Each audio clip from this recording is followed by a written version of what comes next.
People have very high standards how they want their work life to be. And I said, look, if you can get your work life to be where you enjoy half of it, that is amazing, because very few people ever achieve that. Because the truth is, everything comes with overhead. That's reality. Everything comes with pieces that you don't like. You could be a Supreme Court justice and there's still gonna be pieces of your job you don't like. Every job comes with pieces you don't like. And we need to say, that's part of it. You have to figure out how to set up your life in such a way that you can minimize the things. And I find people don't dislike hard work. What people dislike is being out of control. Like they can't control their life, they can't control their environment. This happens to me when I get overscheduled. I hate being overscheduled. I want some time to be able to think and free myself. We all have the same amount of time in the world. Nobody has more time than anybody else. And when you become a very successful person, one of the things, you start to get overscheduled.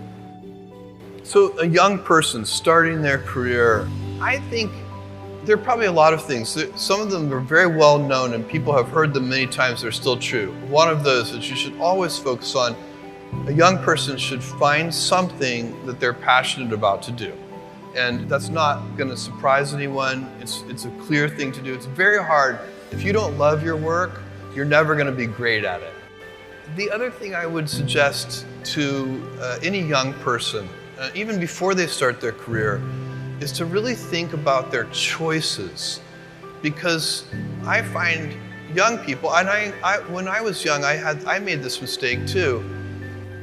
You can get very fixed on your gifts. So everybody has gifts. You know, you have gifts and you have things that you didn't get gifted. Maybe you're extremely beautiful, maybe you're extremely good at mathematics, there are a lot of things that you can be given.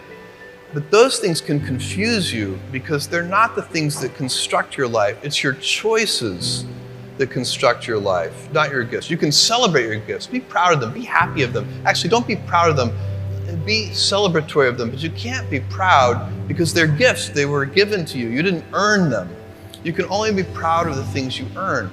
And so, as I got older, I started to realize I wasn't proud of my gifts. I was always good at school. School was always easy for me. And I was always proud that I was a great student. I got A's in all my classes. I was good at math, all of that. And I thought that's who I was. But it's not true.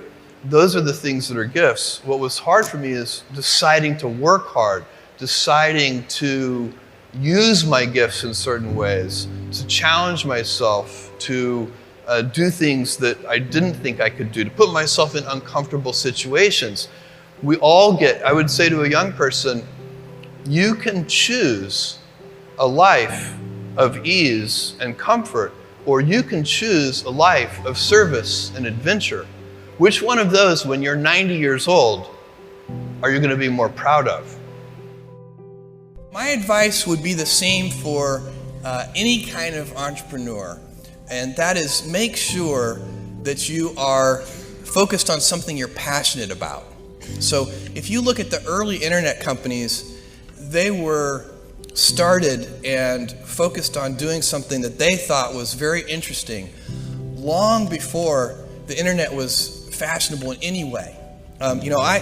We are currently an underdog once again. We've been in business for 6 years, and there was exactly 1 year where we were not the underdog, and that was 1999. I like the underdog years because it makes, I liked it when all the people we hired, their parents told them they were crazy. Like that was kind of the good era. Fortunately, it's back. In 1999, all the parents were like, giving their brothers and sisters high fives. My son is working at Amazon.com. So that's a very, you can't follow the fashion when you're trying to do a startup company, or I think really anything in life. But you have to, as an entrepreneur, if you're gonna build a company, pick something you think is interesting that has the intersection of genuinely creating real customer value, and then just stay right there and let the wave catch you. Whatever it is that you want to do, there's going to be risk in your life, and risk is a necessary component of progress. You can make any pioneering movements in the world of any kind, whether they be the geographical, physical exploration that I've just been talking about, or whether it be a more cerebral exploration of a scientific field. Or I bet you could ask that question of every speaker here, and I bet that every speaker here has taken substantial risks, whether it be intellectual or otherwise, to achieve what they've done.